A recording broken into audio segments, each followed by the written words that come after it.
Assalamualaikum dan salam sejahtera semua. Untuk kali ini kita akan bertemu lagi dalam sesi PDPR kita. Subjek reka bentuk dan teknologi tahun 4, unit 4, reka bentuk pembungkusan. Okey, baik. Kita akan pergi go RBT untuk kali ini. Okey. Alright, let's go.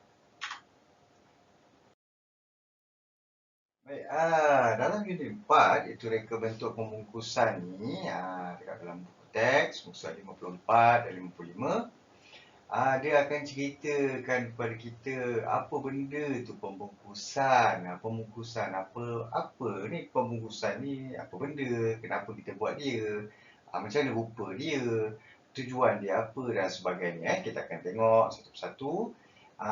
Macam dalam gambar ni, dalam buku teks ni, muka surat 54 dan 55 ni, dia berikan satu situasi yang mana ada sepasang pakcik dan makcik peniaga ni ingin menjual produk mereka kepada seorang ibu dan anak ni lah, Runai dan ibunya. Dia punya situasi dia, Runai dan ibunya pergi membeli sarapan di Medan Selera. Runai teruja melihat pelbagai jenis makanan yang dibungkus dengan cantik dan menarik. Baik, dekat sini dalam perenggan ni sebenarnya dah dinyatakan beberapa clue tentang apa itu pembungkusan. Kat sini antara perkataan clue-clue dia iaitu cantik dan menarik. Cantik dan menarik. Apabila dia cantik dan menarik, datanglah dua orang makhluk ni datang. Dia datang nak buat apa? Datang nak beli produk yang dijual. Okey. Makcik cakap selamat datang. Lepas tu mak dia cakap, wah banyak ni makanan di sini. Adik, pakcik ni kan, adik, nasi lemak ni bukan saja ada dalam bekas ni, tetapi ada pelbagai jenis pembungkusan yang lain. Ibu, saya nak nasi lemak di dalam bekas itu. Budak ni cakap apa? Budak ni nak nasi lemak dalam bekas ni. Nampak tak bekas ni? Menarik sikit bekas ni menariklah berbanding bekas-bekas yang lain. Walaupun pakcik ni dah cakap ada dalam bekas lain. Contoh bekas lain tu apa? Yang ini, nampak?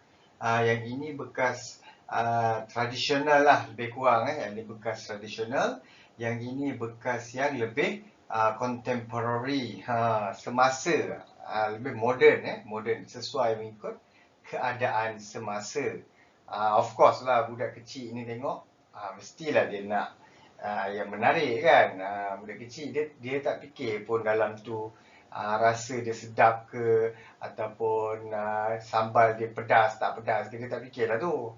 Dia fikir cantik bekas ni. Bekas ni memang cantik kalau kita tengok pun memang cantik pun. Cantik lah berbanding yang dalam yang biasa ni, yang biasa kita nampak ni kan, bungkus nasi lemak biasa tu. Jadi nampak tak, apabila dia cantik dan menarik, dia boleh menarik perhatian orang untuk beli produk yang kita nak jual. Itu tujuan dia. Salah satu tujuan dia lah. Salah satu tujuan dia. Kenapa kita kena ada proper pembungkusan, kena ada pembungkusan yang baik lah, yang okey. Kalau tak okey, tak menarik, orang tengok pun lebih kurang aja, mungkin orang tak berminat nak beli. Orang tak berminat nak beli, kita pun tak boleh berniaga dengan berjaya. Nak berjaya macam mana orang tak beli barang kita? Nampak? Penting pembungkusan ni. Okey, kita tengok lagi. Okey, inilah contoh bungkusan produk contoh bungkusan lain pembungkusan yang lain. Ada kat sini ialah contoh. Kat dua ni ialah contoh produk yang sama, iaitu santan. Santan kenapa satu ni pakai plastik macam ni je, satu ni pakai ada lambang, ada dia tunjukkan gambar, dia ada bagi jenama dia, ada tulis dia punya kandungan dia berapa banyak. Kat belakang ni pun biasanya ada maklumat tentang pemakanan, maklumat pemakanan lah, nutritional facts. Fakta pemakanan ada berapa gula, ada berapa garam, ada berapa lemak dalam produk yang kita nak beli tu. Benda-benda ni sebenarnya sangat-sangat bagus untuk pembeli, pengguna lah, untuk kita lah. Bila kita tahu apa yang kita beli, jadi tak adalah tekilan pula kan. Contoh kalau awak tengok dalam bekas ni bekas plastik ni lah, yang plastik kosong ni diikat saja boleh jadi dia ni santan, boleh jadi dia ni susu lembu, boleh jadi dia ni susu kambing, boleh jadi dia air susu yang dibancuh, boleh jadi air kapur. Nampak? Benda ini ialah perkara yang kenapa kita perlu membungkus dengan proper, dengan baik. Nampak? Kepentingan bungkus ni lah, kenapa kita kena bungkus ni. Tetapi walaupun kita bungkus dengan baik, sebenarnya ada tujuan kenapa peniaga itu membuat bungkusan sebegini. Satu sebabnya yang paling nyata ialah kerana apa Kerana produk ini, produk yang dalam plastik ni, bungkusan plastik ni, kebiasaannya merupakan produk segar. Awak pergi dekat peniaga tu, peniaga yang jual santan ni, awak cakap, "Pakcik, saya nak beli santan." Dia akan buat santan awak tu di situ juga. Dia proses di situ dan dia bungkus di situ. Jadilah macam gini. Hasil ni. Kenapa? Sebenarnya ada sebab bukanlah sesaja dia buat macam ini. Habis tu kalau orang tu buat macam ni, yang ini, kenapa dia buat macam ni? Ada sebab lain juga. Ada sebab juga kenapa dia buat macam ni. Pertama sekali, apabila kita nak menjual dalam skala yang besar, contoh orang yang jual santan dalam ini, dalam plastik ni, biasanya dia mungkin boleh jual satu hari 500 bungkus. 500 bungkus. Habis banyak dah tu. Contoh. Kalau yang ini biasanya dijual dalam skala yang lebih besar, sehingga 10,000 satu hari, 50,000 satu hari. Contoh sebab apa dia boleh jual banyak? Kerana dia sudah melibatkan aspek lain dalam penghasilan produk dia. Dia sudah pun menggunakan mesin untuk membuatkan produk dia ini, pertama tahan lama, kemudian dia boleh dihantar jauh.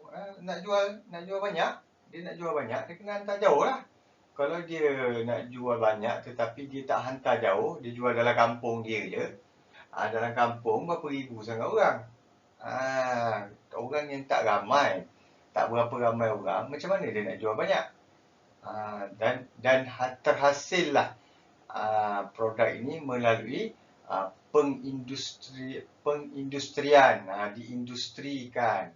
Ada mesin, ada kilang, kena buat tin, kena buat mesin untuk perahkan santan ni sebesar-besarnya dan sebagainya. Terhasillah ini. Kedua-dua ini sebenarnya tak ada masalah pun. Cuma kalau sebagai pembeli, kalau cikgu apabila cikgu melihat dua produk ini, antara santan dalam plastik ni ataupun santan dalam tin ini, cikgu akan memilih yang mana? Sudah pasti kalau cikgu hari ini cikgu nak masak menggunakan santan, cikgu akan pilih yang ini. Kerana santan yang ini, walaupun rupa dia tu lebih kurang je kan, nampak tak bermanya, nampak kosong aja, sebenarnya yang ini santan yang segar, baru dibuat dan boleh digunakan. Yakinlah kita kan. Manakala kalau cikgu nak masak menggunakan santan tu lagi 5 hari, cikgu akan memilih produk yang ini. Kerana apa? Kerana produk ini sudah pasti boleh bertahan dalam tempoh yang lama itu. Manakala kalau cikgu beli ini 5 hari dia dah jadi bermasalah lah. Dah jadi basi ke apa kita tak tahu kan. Jadi nampak ada kegunaan sebenarnya, ada tujuan kenapa dia buat bungkusan macam ni. Ni pula. Kat sini satu mi instant noodle lah, mi segera dalam bungkusan ni, manakala satu lagi mi segera juga, mi goreng dalam bungkusan ini. Ini paling famous lah kalau kat Malaysia ni kan. Paling biasa lah kita nampak kerana dia menggunakan pembungkusan yang tradisional. Dia pakai daun pisang untuk menutup makanan tu untuk dijual. Manakala yang ini pula, kenapa dia buat pack ni? Asal dia tak bungkuskan mi segera ni dalam daun pisang dengan kertas bungkusan ni? Asal? Kerana sama jugalah seperti yang di sebelah ini. Yang ini fresh. Dia baru masak ke pagi tadi, dia nak jual, dia bungkus dengan bungkusan ni lah. Yang ini perlu dimasak, kemudian dia bertahan lebih lama. Kalau cikgu nak makan mi pagi tu, cikgu akan beli yang ini. Beli dan terus makan. Kalau cikgu nak makan malam karang ke, 2-3 hari lagi ke benda yang sama, cikgu akan membeli yang ini. Kerana yang ini boleh bertahan lebih lama. Kalau kita nak makan, baru kita masak dia. Nampak? Itulah tujuan pembungkusan. Contoh pembungkusan ni, kenapa orang buat pembungkusan dan sebagainya. Okay, jom tengok lagi. Apa lagi? Kenali pembungkusan. Produk makanan dan bukan makanan dibungkus dengan pelbagai bentuk. Mari kita lihat perbezaan pembungkusan sedia ada dengan reka bentuk pembungkusan. Okey, baik. Ni nasi lemak. Okey, nasi lemak.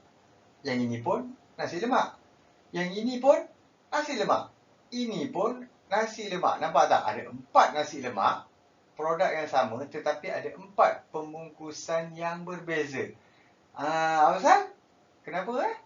Kenapa? Nanti kita sembang. Sama juga. Yang ni bukan makanan. Yang ni makanan, ini bukan makanan. Pensel warna. Yang ni pun pensel warna juga. Ini pun pensel warna. Ini pun pensel warna. Okey.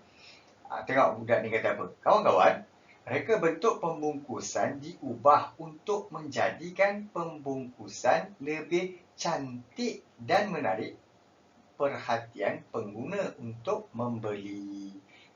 Nampak tak? Sama je yang macam pakcik tu cakap tadi. Untuk menarik perhatian. Bila menarik, orang belilah. Itulah konsep dia kan. Okey. Kenapa daripada ini dibuat kepada ini? Nampak gambar dia cantik, nampak? Walaupun dalam dia sama, ada nasi lemak, ada telur, ada sambal, ada ikan bilis, ada kerang apa benda ke kan. Semua sama, tetapi dekat sini nampak ada gambar daun pisang. Dalam tak ada pun daun pisang. Ada gambar daun pisang, ada gambar pinggan, nasi lemak cantik dan sebagainya. Yang ini pula dibubur dalam bekas plastik. Bekas plastik. Yang ini dalam bekas yang ada pemegang. Nak letak tali. Mungkin memudahkan untuk kita bawa dia. Yang ini mungkin untuk memudahkan penghantaran ke tempat yang jauh-jauh. Ataupun kalau food panda nak bawa ke, kena hujan, dia tak rosak dan sebagainya. Pensel warna pula, apa tujuan orang buat macam-macam ni? Cantik lah nampak. Ini pensel warna biasa. Kotak dia, kotak biasa je, kotak kertas tu biasa tu.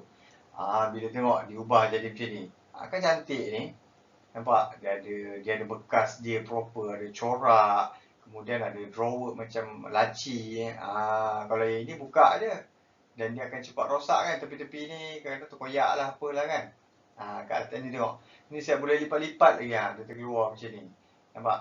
Ini untuk apa? Untuk apa benda ni? Untuk menarik perhatian orang.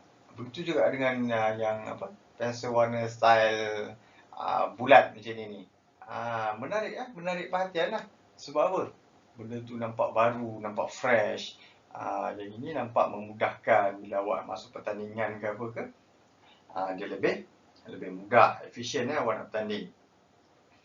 Okey, tengok infografik ni. Tahukah kamu Pembungkusan tradisional lazimnya melibatkan penggunaan bahan semula jadi berasaskan tubuhan seperti daun kelapa dan daun pisang.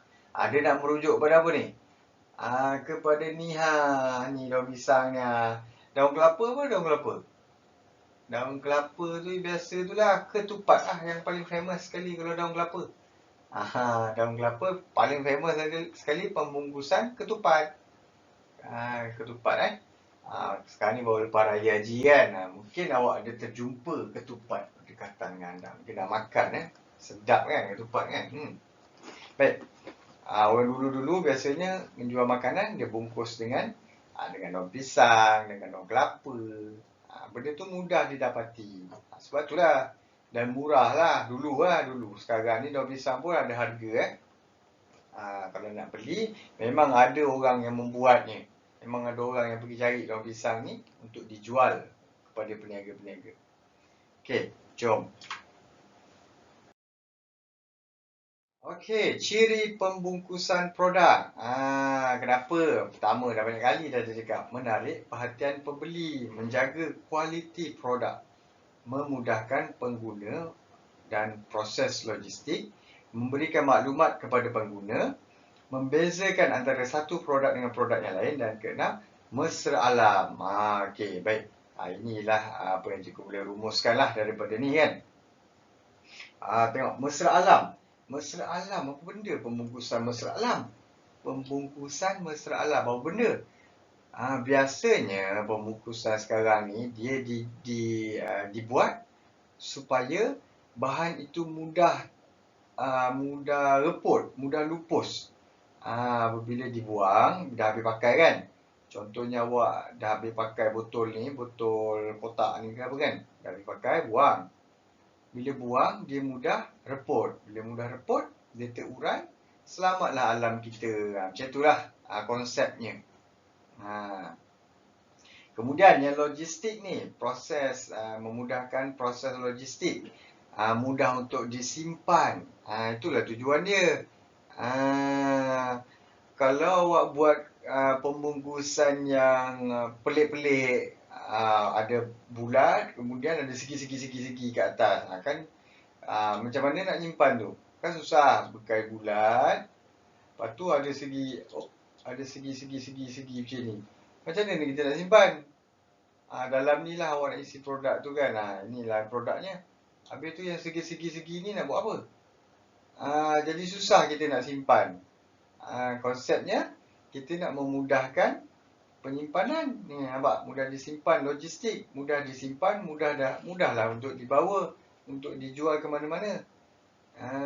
Nampak tujuan pembungkusan yang baik.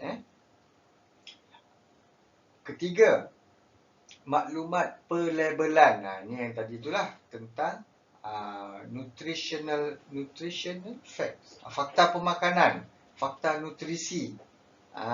Kenapa kena ada maklumat pelabelan ni? Supaya pengguna, kita lah pengguna tahu apa benda yang kita beli tu. Gula berapa, garam berapa, tepung ada berapa ke, produk ni halal ke tidak dan sebagainya. Kalau yang Muslim lah, kita akan mencari produk yang halal. Nampak? Kemudian, mesra pengguna. Reka bentuk pembungkusan memudahkan pengguna untuk mengendalikannya. Okay, awak bayangkan bekas ni tadi ni. Bekas ni kalau beli 10, tak ada beg plastik, macam mana nak bawa? Berbanding dengan kotak ni beli 10. Dengan berduri-duri macam ni, macam mana nak bawa? Sebab itulah tak ada orang membuat bekas macam ni. Nampak? Kita perlu pembungkusan produk yang mesra pengguna supaya kita mudah untuk bawa dia ke mana-mana. Bila dah beli, takkan nak tinggal kat kedai kan? Kita akan bawa kan? Dan yang penting, yang agak penting paling penting lah pada cikgu untuk kekalkan kualiti produk yang kita jual. Reka bentuk pembungkusan melindungi produk daripada terdedah kepada udara dan akhirnya rosak. Baik. Kalau contoh kalau kita jual nasi lemak, tetapi tutup dia tu memang berlubang-lubang. Apa akan jadi kepada nasi lemak kita? Dalam setengah jam, confirm adalah lalat bertelur lah, ada habuk masuk lah. Kalau hari tu hujan, air boleh masuk. Itulah kesan dia. Bila air dah masuk, ada lalat bertelur, orang makan jadi sakit perut. Itu akan menjejaskan kualiti produk yang kita akan jual. Dan satu yang cikgu fikirkan, tak ada kat sini tetapi yang cikgu fikirkan, membezakan antara satu produk dengan produk yang lain. Ambil contoh yang sama juga, nasi lemak. Nasi lemak Azmi dengan contoh satu lagi, nasi lemak Ayub. Dua orang ni buat nasi lemak, bayangkan bekas dia sama. Mana satu Azmi, mana satu Ayub. Kenapa kita kena bezakan? Kerana kalau nasi lemak Azmi tu sedap, kita mestilah kita nak beli nasi lemak Azmi lagi. Tapi kalau bekas tu sama dua-dua, kita terbelilah nasi lemak Ayub. Contoh kuranglah sedap. Bila kurang sedap, kita komplain. Bila kita komplain, akan jadi masalah. Bila masalah, perniagaan pun akan merudum lah. Orang tak nak beli dah lah. Orang akan cakap, apalah Azmi ni, minggu lepas sedap, minggu ni dah tak sedap. Nampak kesan dia. Sebab itu kita perlu ada pembungkusan produk yang baik untuk memastikan produk kita ni dapat dipasarkan, dijual dengan jayanya. Okey, faham Okey, jom teruskan lagi. Okey, kepentingan reka bentuk pembungkusan. Ni lebih kurang lah apa yang cikgu dah terangkan tadi. Mengelakkan produk daripada tercemar. Barang tercemar, menjejaskan kesihatan. Macam tadi itulah. Dia akan menyebabkan pengguna sakit perut makan kalau nasi lemak yang dah terdedah. Okey. Kemudian mengawal keselamatan produk. Keselamatan produk dapat dipelihara daripada kerosakan atau kebocoran. Kalau kita bungkus dengan baik, bungkusan yang sesuai, produk di dalam itu akan terjagalah keselamatannya. Contoh apa ni? Benda apa ni nak cakap? Contohnya produk air lah. Produk air. Kalau kita bungkus dengan plastik biasa je, kita nak jual RM10,000, silap-silap dalam lori tu dia bergoyang sana, bergoyang sini, pecah, tak boleh jual. Nampak? Itulah pentingnya keselamatan produk ni yang dia nak cakap ni. Okey, kemudian yang ketiga, melindungi mutu dan fizikal produk. Ni kualiti lah. Kualiti. Kualiti. Produk boleh bertahan lebih lama dan dalam keadaan yang baik. Okey. Yang keempat, menyiapkan maklumat produk. Okey, menyampaikan maklumat produk. Ini ialah nutritional fact, fakta pemakanan. Macam itulah. Kita tahu kita nak beli apa melalui maklumat produk. Bagus sebenarnya maklumat pemakanan ni. Pembungkusan ni kalau kita dapat belajar, nanti manalah tahu awak jadi peniaga, awak tahu nak buat apa. Okey. Baiklah. Okey, itu saja perkongsian untuk kali ini. Nanti jangan lupa untuk lengkapkan tugasan yang cikgu bagi dalam GC. Okey. Assalamualaikum. Bye. Salam sejahtera.